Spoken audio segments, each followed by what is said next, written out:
So what's up mga master, magkakabit tayo nung big radiator natin, which is yung dati na natin tong radiator na LAE Racing na radiator. Dati kasi kulay silver siya, wala siyang pintura din. Ngayon ginawa na natin siyang color black, na-repaint na natin siya ng high temp black, then ikakabit na natin siya sa motor natin. Alright, syempre una natin tatanggalin ay yung mga radiator hose natin. Meron yan tagda dalawang clamp. Inuna ko na nga itong sa may water pump dahil usually kapag Honda Clag yung motor mo, pag bumili ka ng mga aftermarket na hose ay tatlo lang yung kasama niya, which is itong nasa ilalim ay hindi kasama. Kaya naman susukatan ko muna to, kaya ito na yung una kong tinanggal. At ito na, sinusukatan ko na ng hose yung papuntang block at water pump natin. Dahil wala nga siyang kaparehas na hose ay nahanapan ko pa kung alin yung magpipit. Since dalawang set yung binili ko ay alam ko namang meron dyang uubra dahil meron pa rin at meron pa rin yung kasukat. Yun nga lang, magkakaroon tayo ng mga konting tabas sa hose para magpit talaga siya. Kasi kapag sobrang haba naman ng hose natin ay maiipit yung daluyan ng kulan. So, pwedeng mag-cause ng ating overheat. Pagkatapos nga ay nahihirapan akong ikabit, no, yung ating hose papuntang water pump at block. So tinanggal ko na muna itong nasa bungad natin, yung papunta nating radiator at thermostat. Bali may dalawang clip lang din yan mga master, or clamp sa stock. Meron sa baba at meron sa taas. At pagkatapos ko natanggalin to mga master ay i-drain ko lang ito ng mabuti para naman ma-reflush na rin yung ating kulan. At pagkatapos ay yung clamp naman sa taas yung ating tatanggalin. Pagkatapos ko matanggal tong hose sa radiator papuntang thermostat ay balik naman ako doon sa una kong ginagawa na pagsusukat ng hose papuntang water pump at ating block. Syempre lalagyan ko na rin ng konting pampadulas, yung sarili niya lang rin na coolant na mga natapon, yun din yung gagamitin kong pampadulas para pumasok dun sa mga inlet ng water pump at block. Medyo nahirapan ako dyan mga master sa pagpasok kasi medyo mas maliit ng konti yung diameter ng hose na yan. Kaya hindi rin ganun kadali at ipasok. Hindi nga ganun naging kadali ang ating pagkakabit na itong hose. Pero syempre, binigyan natin ng effort kaya naman naikabit na rin natin kahit papano.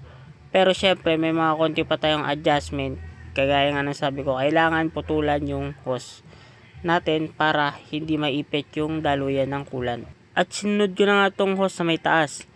Kung mapapansin nyo, parang ang dami niyang clamp kasi meron ako ditong nilagay dati na sensor para sa temperature natin na koso. Bali yan pala mga master ay, kung hindi ako nagkakamali, ay 18mm ata yung inlet niyan. At yung sensor na yan ay nabibili sa Shopee. Kadalasan niya nasisira. At pagkatapos naman ay tatanggalin ko na yung radiator shroud kung saan nakakapit yung ating mismong radiator. Bali meron pala yung tatlong bolts na nagkokonekta sa ating shroud at ating radiator. So yan lang yung tatanggalin natin para hindi na natin kailangang tanggalin yung ating pipe dahil tinatamad akong magtanggal ng pipe. Maraming tornilyo yung kailangan tanggalin, pero since may diskarte naman na pwedeng gawin para hindi na magtanggal ng pipe ay ganun na lamang yung gagawin natin. At dito nga tinatanggal ko na yung mismong radiator natin. Pero nakalimutan kong tanggalin pala yung ating radiator cover na kumukonekta rin sa radiator at shroud. Bali nakulong yung radiator natin sa gitna. Na kailangan muna natin tanggalin tong cover ng ating radiator para naman tuluyan ng matanggal ang radiator. Siyempre, alam nyo na yan, tatlong tornilyo lang naman yung tatanggalin dyan. Pagkatapos ay matatanggal nyo na yung inyong radiator cover. At ito na, kung makikita nyo, pinaghiwalay ko sa 2-piece yung radiator at shroud. Commonly kasi tinatanggal yan isang buong assembly kapag ka walang nakaharang. Pero since meron nga tayong elbow na nakaharang, yung straight pipe natin, ay kinailangan kong tanggalin o paghiwalayin ng dalawang piece para naman hindi na ako magtanggal ng ating pipe at elbow. Tatanggalin ko na rin itong luma nating hose para mapalitan din ng bago. At yan nga yung pitch bike natin na chameleon hose yung ipapalit natin dyan. At kung mapapansin nyo mga master, meron ako dyan parang makulay na aluminum na naka-anodize. Yan yung pitch bike na water joint na aluminum siya. So kapag Honda Click kasi, kadalasang issue lalo na sa mga may init na makina, nalulusaw tong water joint kasi plastic yung stock niyan.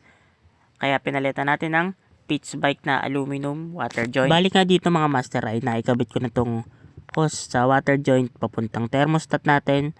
Hihigpitan ko na lang to. At ang huli naman ay yung upper hose natin.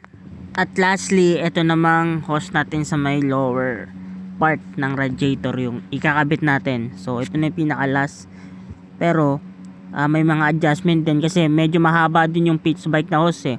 Kailangan putulan din to. So pinutulan ko gamit lang yung cutter. Bali yan, puputulin lang naman natin yan. Gamit lang kayo ng matalas-talas na cutter para precise na precise, saka maganda yung putol ng inyong hose. Kasi kapag mapurol, ang mangyari niyan parang lagari ang kakalabasan ng putol ng inyong hose. Pagkatapos ay susukatin ko na ulit, test fit na ulit to, then kapag okay na, clamp, then salpaan na lang. At ito na nga, tapos na natin maikabit yung ating big radiator and also our pitch bike na chameleon hose. Syempre, nag-refill na rin tayo ng Preston coolant, isa sa mga trusted dyan pagdating sa mga ganyan, coolant, brake fluid, etc. And then dahil nagpalit tayo ng radiator at ng bagong hose, syempre kailangan nating i-monitor yung ating coolant kung mag-overflow ba. Then ito yung napansin ko sa pitch bike, tignan nyo yung kulay ng hose, nagbago na yung kulay niya from black, parang naging ano na siya ngayon, kulay cheese dog o color brown ba yan kung tawagin. Ayan. And then, tignan nyo, after a few minutes more na uminit yung makina natin, nagbago naman ulit yung kulay, which is naging color yellow na napakaganda na. Tumerong terno dun sa motor natin. Ito yung isa sa mga pinaka nagustuhan ko sa pitch bike, yung nagbabago-bago yung kulay niya. So, alright, monitor ko pa to. So, yun mga master, nakabit na natin yung radiator natin. Ayan, makikita nyo naman. Sobrang minimalist na lang ang color black. Then, ayan na yung ano natin, pitch bike na hose. Yan, syempre, nakakabit na rin yung yun yung water joint natin na pitch bike. Then nagpalit tayo ng radiator cap kasi umaangat yung coolant natin sa reserve na, which is hindi dapat nangyayari yun. Pero sa kalumaan na rin siguro nung radiator ko, bukas sara, nalaspag na siguro. Yun, pinalitan natin ng Denso na radiator cap. So yun, ngayon hindi na siya umaangat, na minomonitor ko pa rin. Kahit na ganun, nakikita ko hindi na umaangat yung coolant sa reserve ng nakaraan kasi halos mapuno yung yung reserve ko na lagayan ng coolant. Eh ngayon nung napalitan naman nung radiator cap, hindi na siya umaangat. Then yun, wala pa rin naman ng bago sa motor natin. Same pa rin, 17mm. Tapos ito pala, papakita ko pala sa inyo yung bago nating air scoop. Ayan makikita nyo yan. Yan. Pero may mga konti pa tayong revision dyan na hahabaan pa natin konti kasi medyo parang nabibitin ako sa kanya. So hahabaan pa natin siya ng konting-konti para mas maging maganda yung looks niya. Of course, nandiyan pa rin yung ating fully covered na yan, Vario GP. Siyempre, yung may air vent, nakatulong pang palamig ng ating CVT. Like naman na itong airbox natin, ayan, may filter, di ba? Papuntang throttle body. Mayroon din siyang air duct. Same as ating fully covered na Vario GP. Meron. And yun nga yung air duct ng ating caliper. Pampatulong din siyempre ng cooling system sa ating brakes. Yan. Yan, syempre yung ating Vario GP na plate, badge, then yan, di ko pa napapalitan yung bolts dyan, yan na lang naiwan. Then M3 pa rin na dual tip pipe. Ayan, syempre yan, yung fairing sa atin, ayan pa rin, hindi pa rin natin siya napapalitan, wala pa tayong binabago, pero meron na tayong mga nakaabang na kaha. Yun, magpapalit tayo. Pero yung kaha ko na yan, i-keep ko yan. Hindi ko yan papalitan. So, meron tayong reserve na kaha pagka pinalitan natin. Pero, so surprise ko na lang kayo kung anong kakalabasan. Pero, syempre, nandun pa rin yung yellow. Yun yung nakalagay sa papel natin. Hindi natin papalitan yan. So, may konting-konti lang tayong twist na mababago. Pero, yun pa rin at yun pa rin. Yellow pa rin. Hindi na magbabago yan. Yan yung trademark natin. Alright? So, abangan nyo na lang mga master.